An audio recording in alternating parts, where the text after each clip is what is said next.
Last ഒറ്റ കാര്യം കൂടി പറയട്ടെ, അമ്മൽ ഫർജു, ഗുഹ്യസ്ഥാനവും നന്നായി ശ്രദ്ധിക്കണം, സൂക്ഷിക്കണം. ഖൽബ് നന്നാകാൻ പ്രധാനപ്പെട്ട ഒരു അവയവം കൂടിയാണത്. സ്വകാര്യതയ്ക്ക് നല്ല പരിശുദ്ധി ഉണ്ടായാൽ ഖൽബിന് നല്ല സന്തോഷമാണ്.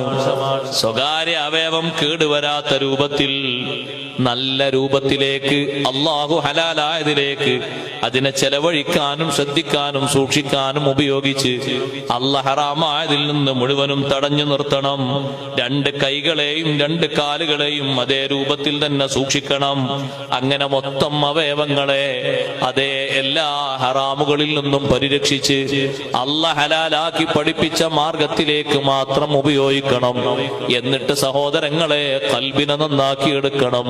അല്ലാഹു സുബ്ഹാനഹു വ തആല പൊരുത്തപ്പെടുന്ന തരത്തിൽ നല്ല ഖൽബ് നൽകി അല്ലാഹു നമ്മെ അനുഗ്രഹിക്കുമാറാകട്ടെ.